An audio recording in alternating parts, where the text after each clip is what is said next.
कोल्हापूर पालिकेच्या निवडणुकीसाठी उमेदवारांनी जोरदार शक्ती प्रदर्शन करत उमेदवारी अर्ज दाखल करायला सुरुवात केली। आज हलगीच्या ठेक्यावर या ठिकाणी कार्यकर्त्यांनी उत्साहात उमेदवारी अर्ज दाखल केलाय। कोल्हापूर पालिकेच्या निवडणुकीमध्ये 25 प्रभाग असून 81 उमेदवार निवडून दिले जाणार आहेत। याचाच आढावा घेतलाय आमचे लोकशाहीचे प्रतिनिधी सतेज औंधकर यांनी। महानगरपालिकेच्या निवडणुकीची रणधुमाळी सुरुवात झालेली आहे।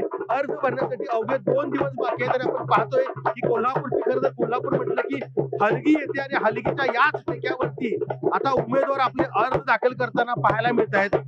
कोल्हापूरच्या जवळपास 81 जागांसाठी ही निवडणूक होते। 20 प्रभागांसाठी या 81 जागा या ठिकाणी खरं तर आहेत आणि महाविकास आघाडी असेल, महायुती आणि तिसरी आघाडी अशा या निवडणुका होताना पाहायला मिळत आहेत। दुसरीकडे पाहिलं तर हे सगळे कार्यकर्ते आहेत ते या ठिकाणी आपले उमेदवारी अर्ज दाखल करण्यासाठी कोल्हापूर महानगरपालिकेच्या आवारात खरं तर 7 ठिकाणी असे अर्ज दाखल करण्यासाठी केंद्र उभारण्यात आलेली आहेत आणि ही या दृश्यांमधून पाहतोय की अगदी चुरशीची लढत आहे ती यंदा होणार आहे।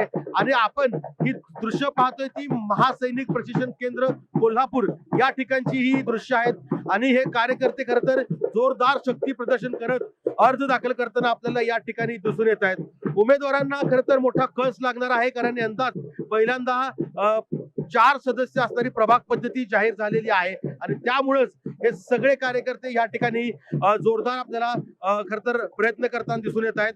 आज उमेदवारी अर्ज दाखल झालेला आहेत करण्यासाठी आलेले आहेत। उद्या देखील हे सगळे कार्यकर्ते आहेत ते उमेदवारी अर्ज दाखल करण्याचा शेवटचा दिवस आहे त्यामुळे मोठ्या प्रमाणावरती गर्दी करणार यात मात्र कोणतीही शंका नाही।